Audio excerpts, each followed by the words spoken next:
What is good, my peoples? Welcome to another edition of the Green Beige Fantasy Spot. As always, I can't really tell which side of the screen he is for you guys, but on my left is AJ. He is the green. I am Ken. I am the beige.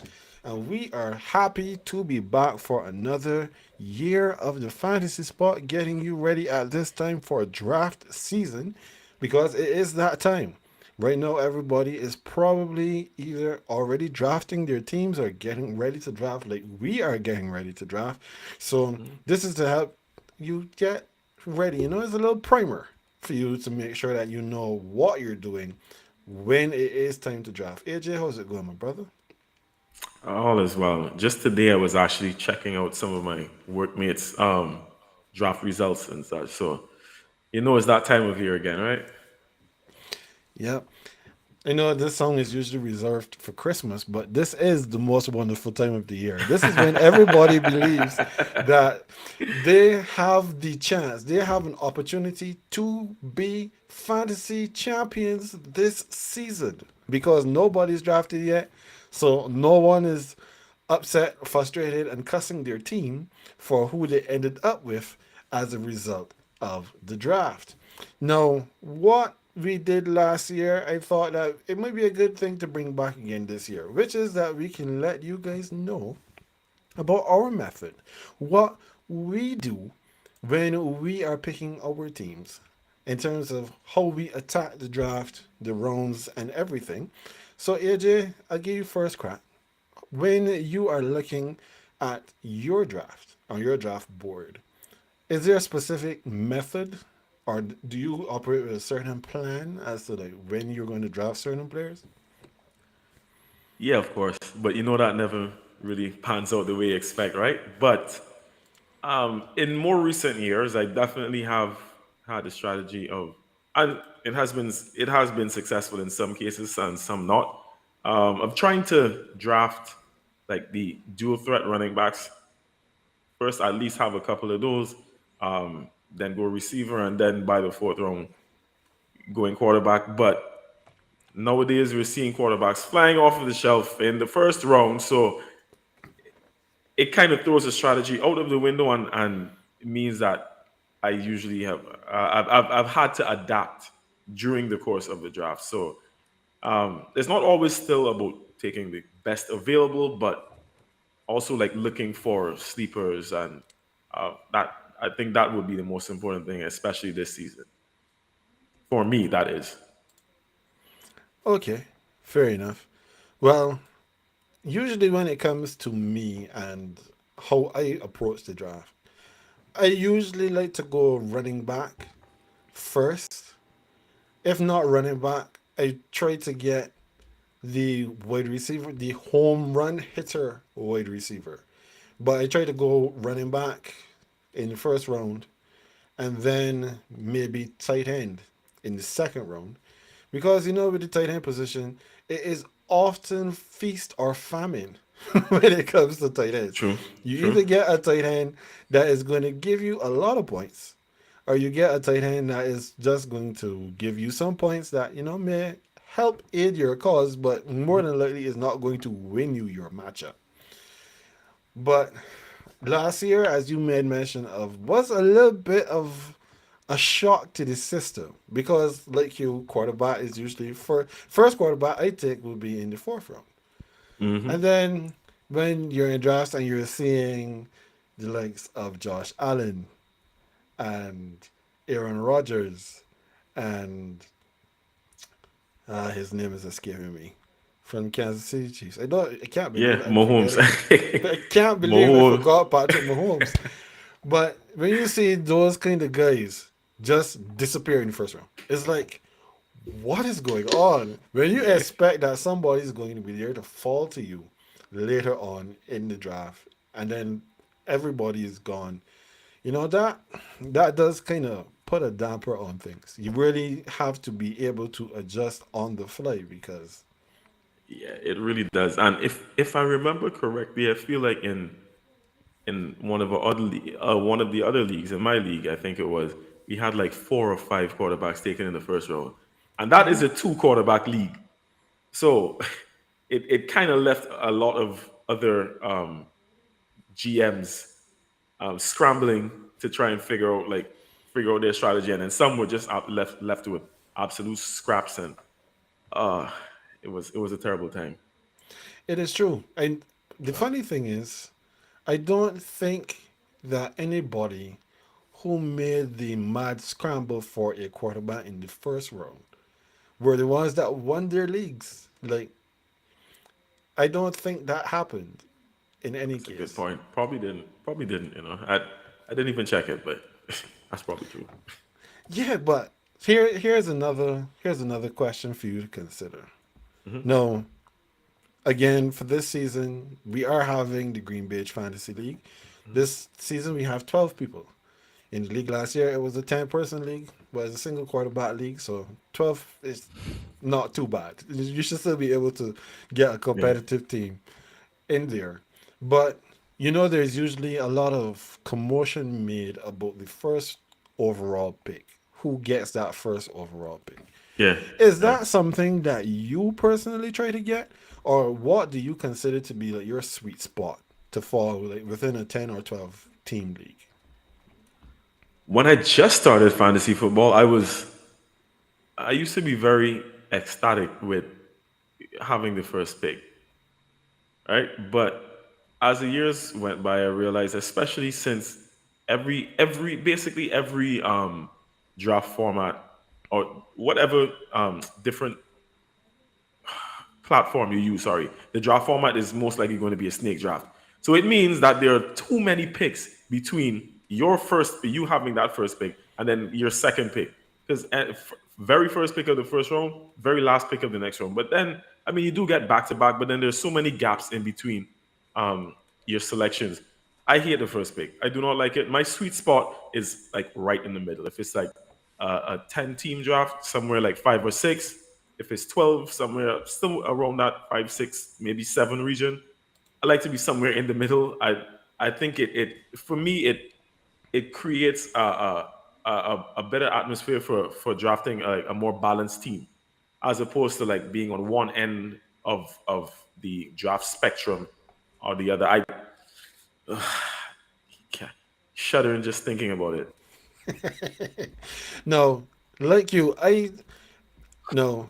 For those of you who have not had the honor of being the commissioner of your draft, shout outs to Mr. Simpson. Welcome. Glad to have you with us again tonight.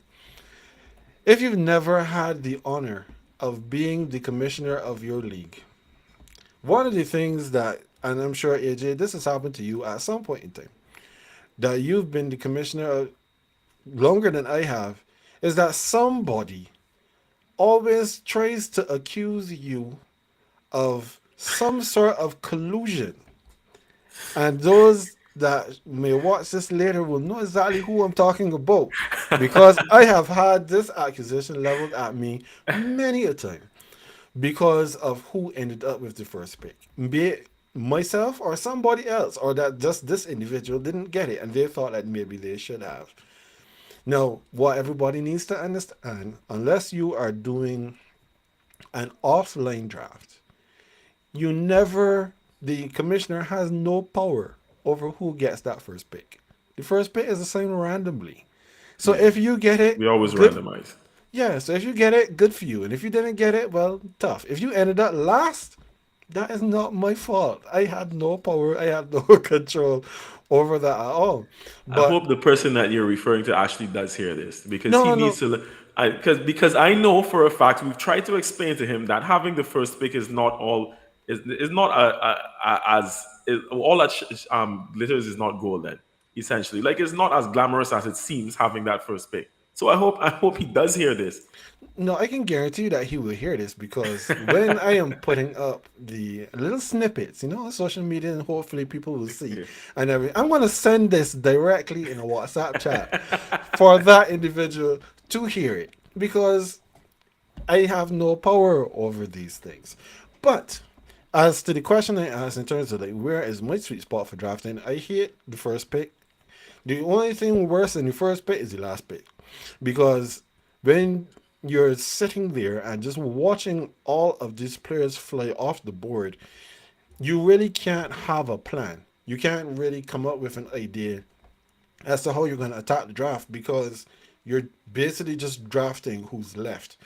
Everybody else is gone, so you have to grab somebody. You don't have a choice.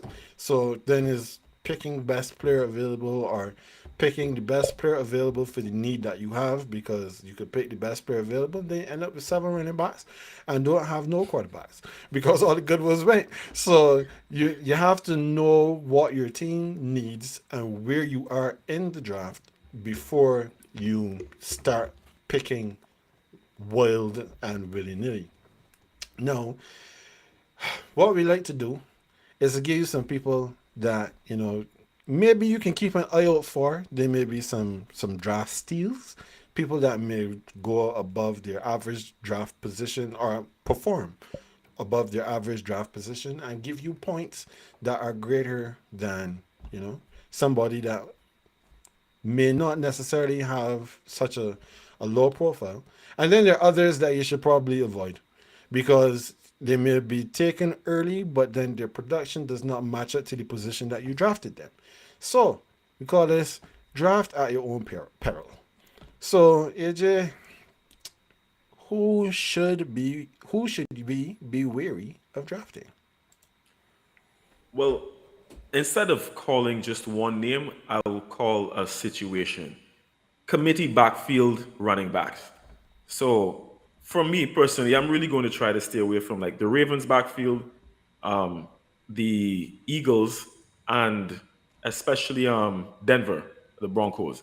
I have no interest in drafting some of these guys who are going to be even some of the rookies who basically like made a little bit of a showing last year. Like Javonte Williams had a pretty decent year, and people expect him that that they would have an even that he would have an even better season and advance even more this year. I don't trust it. They did re-sign Melvin Gordon, and the fact that they brought in Russell Wilson means he's going to be flinging that ball a lot, and especially in that division. That's just one example. And then, like I mentioned, the Eagles' backfield, Miles Sanders has struggled with injuries over the past couple seasons, and in his absence, Boston Scott has been deputizing. And then even last year, we saw Kenneth Gainwell. I'm staying away from that. And then, well, the Ravens had no running back last year, essentially. So this year, the fact that everyone is coming back fresh off of injuries, it means it's almost like a prove yourself once again. I have no interest in these guys. Okay. So, well, you have so eloquently given us some committees and stuff that we should avoid. I went through and I picked some names. I called them those some people because, and I actually did it to the main point scoring positions. Yeah. And you can tell me how you feel about the names that I call when I call them. You can say agree, disagree, and if you want to give me way, sure. So quarterbacks. These I only have two names right now. This should not come as any surprise. I could add a third, but the two names I wrote down: Carson Wentz of the Commanders, Zach Wilson of the Jets. Now, I felt a little bad for Wilson because I thought that he may have been positioning himself to have a fairly decent year this year, but then he went and got hurt during the preseason. We don't know exactly how soon he's going to be back, but he's supposed to come back sometime early in the year. But there's no way that I would pick a Jets quarterback, not at this point in time. And the other name that came to mind that I didn't write that was Marcus Mariota, because why would we pick Marcus Mariota? That brings me back one thing to my strategy. And like I said this last year, and I'm going to say it again. This is just a Ken rule. This is not something that everybody should adhere to. But I personally do not pick any players in my division that are not on my team. So I am not going to be sitting there and hoping Marcus Mariota throws for 400 yards any week because I want the Falcons to go 0-17. I am not going to pick anybody that I'm actively rooting against to be on my team at any point in time. That's like I said, that's a Ken rule because I know you, AJ, you have picked um, players from your division because you got the Oh Bills in your yeah, division. yeah. So I was just about to say like I'm not as hard and fast with that rule as you are. I mind you, I completely get it because that's part of the reason why I don't play like Premier League fantasy. I can't yeah, stand having can't do to. it. Yeah. So that being said, though, fantasy football is so much more diverse, in my opinion. So it allows us to be able to pick other players who, because the scoring tallies are so different, right? I kind of agree with you in a sense. Like I can't see myself picking any Jets. I have in the past, but I don't know if that's going to happen this season. But I will say that the one player, if he is available, that I will take up is Josh Allen. Last year I had Stephon Diggs in a couple of leagues. Very disappointed in that. But the reality is that I understand the situation where the Pats are at this point. We're not division winners, so I have no problem with picking Bills players. Okay, I no have no problem. problem with it because they are the best team in the division. They're going to win the division and they're going to bring me points. Fair enough. So, in keeping with what I just mentioned, the first name that I have as a running back that I will avoid, but I also believe that you probably should avoid, especially if it is like a first round pick, maybe a second round pick.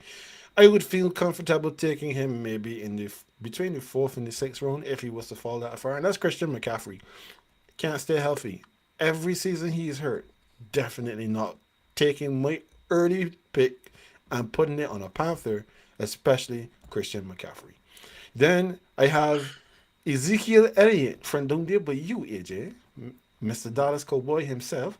I am not picking him.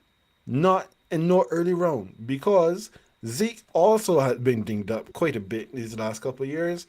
And when you take into consideration that Tony Pollard has been cutting into his work and has actually been playing like the RB1 for the Dallas Cowboys, Zeke is somebody that would have to, be ignored for a while.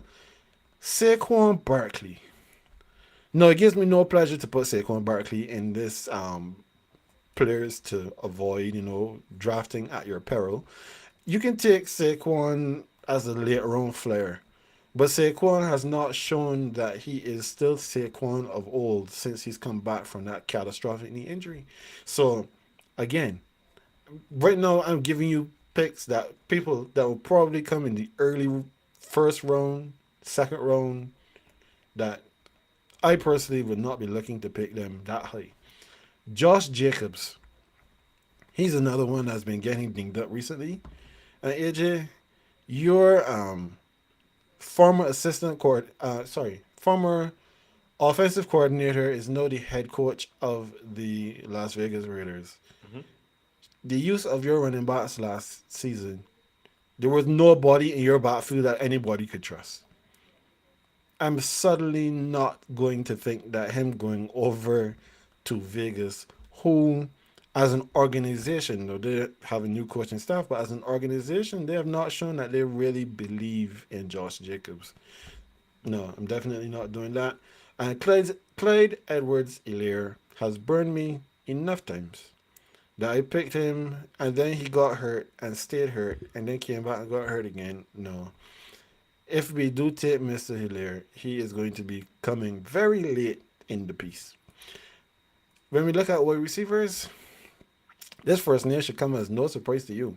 Because there is absolutely no way in heaven, hell, or in between I pick this man. That's Mr. Mike Williams. Never, ever, ever. Everyone, this is a personal something with Ken, all right? Just know that this is something personal. Mike Williams, when I play him, gives me no points, and when I don't play him, he goes off. You can do that yo-yoing thing with somebody else, sir. Then all Ooh. Seattle Seahawks were receivers. I'm fading all of them. We don't know who their quarterback is going to be. It's either Geno Smith or Drew Lock. Maybe if there's one of the two of them that you'll probably take a risk on, and the two being DK Metcalf and Taylor Lockett, maybe DK Metcalf is the one that you'd risk at. But no, I'm not taking any of them. And all Pittsburgh Steelers were receivers as well. Definitely not. Then in the tight ends, Pat Fairmouth, also of the Steelers, he's one that I'm fading. And then Noah Fant. I mean, poor Noah Fant. Unfortunately, he was caught up in the trade that they Hmm. made for Denver to get Russell Wilson. So now he's over there in Seattle without a quarterback to throw to him. So those are the guys that I have identified so far. And I'm sure there are lots more that will go on this list that I'm probably not picking early on in any draft this year. But then there's the other guys, the ones that are the hidden gems, the ones that don't normally get a lot of press, but probably should be getting a little bit more attention than they do get. So when you think of these hidden gems, AJ, who comes to mind? Well, I'm only going to start with this position. I mentioned him in our GreenBaje episode last night, and it's Kyle Pitts. Last year, I made it my duty to draft Kyle Pitts in at least one of these leagues, in a rookie season, in his rookie season. And as a tight end, his because you said it, it's either feast or famine for tight ends in fantasy football, right?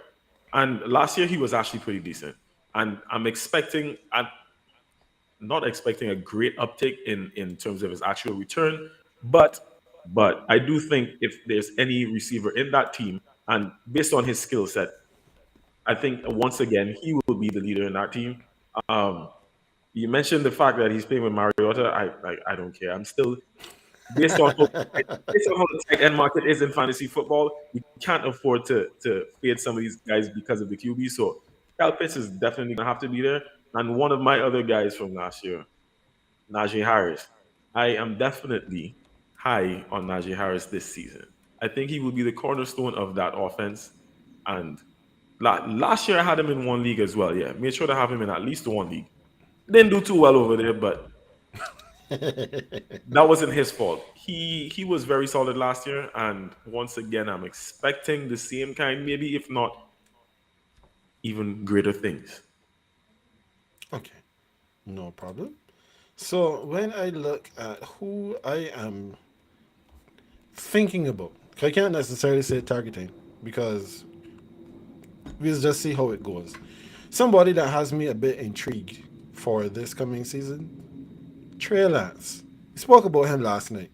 Trey Lance has an arm, he can move, and well, we know that they're probably going to try to protect him a bit with the San Francisco 49ers offense. But even though they're going to try to protect him, I do believe he's going to have enough production to be maybe a QB2. Definitely not QB1. I'm not saying that you're going to make him the featured quarterback of your fantasy team, but especially in the later rounds when you're trying to fill out the rest of the roster, Trey Lance is someone that you can definitely keep an eye on. Derek Carr.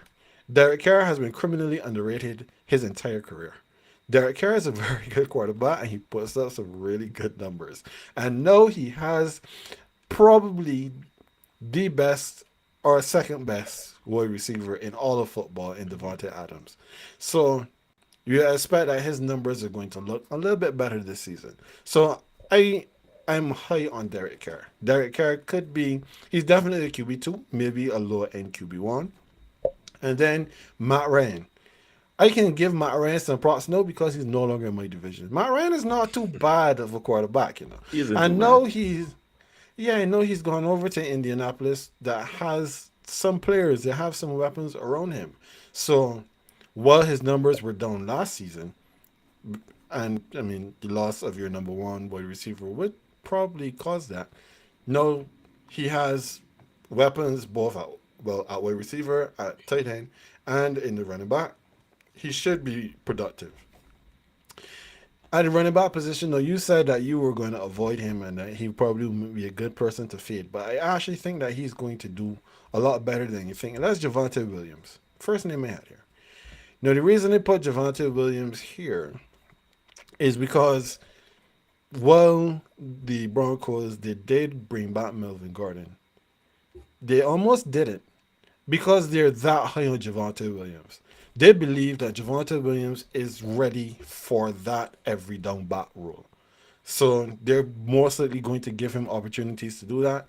I do not anticipate that Melvin Gordon's production this season is going to be close to what he had last season because Javonte Williams is going to be more of a feature back in this offense.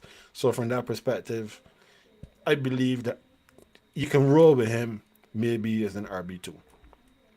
Miles Sanders was another name I had here.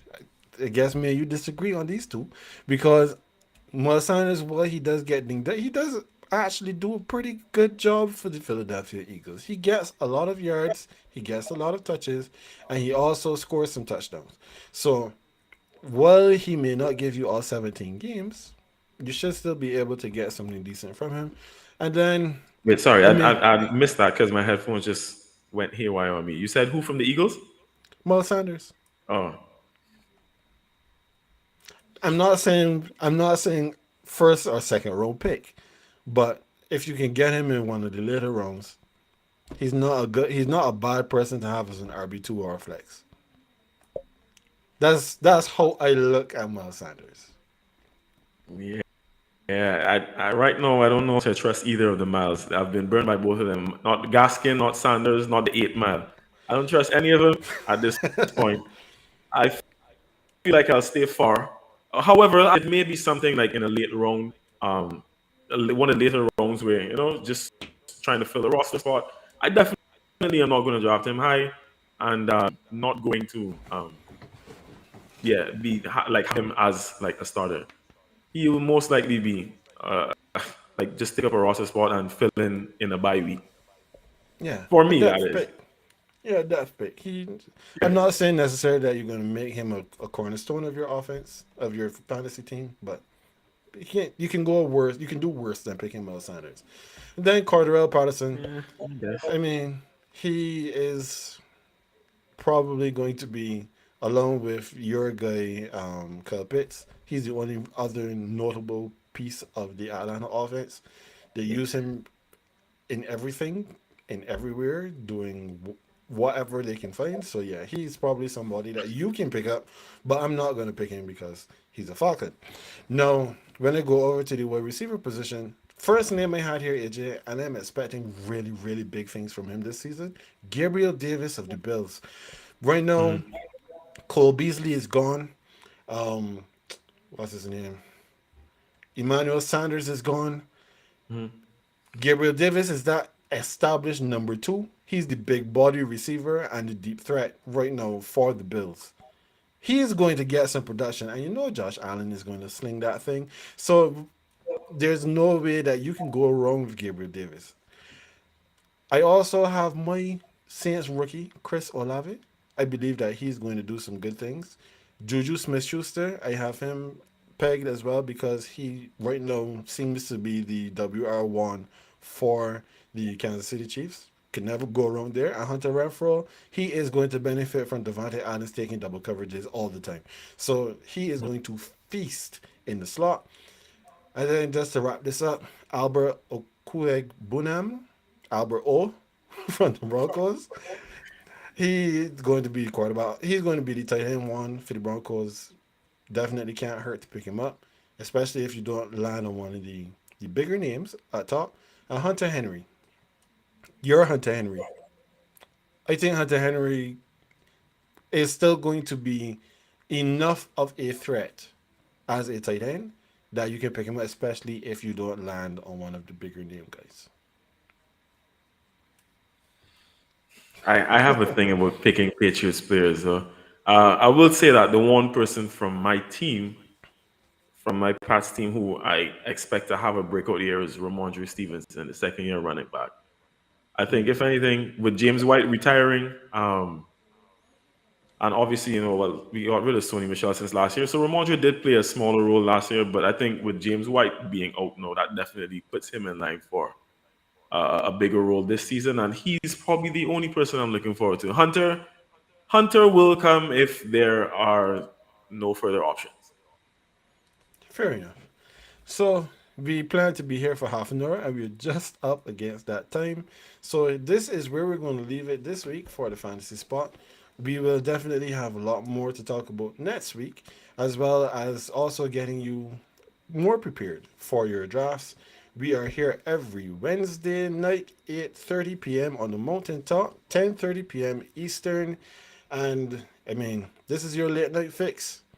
You can come hang out with us if you having some trouble sleeping. Maybe our deep voices may help soothe you into slumber. I don't know. But anyway, as always, that is AJ. He is the green. I am Ken. I am the beige. And we will see you next time.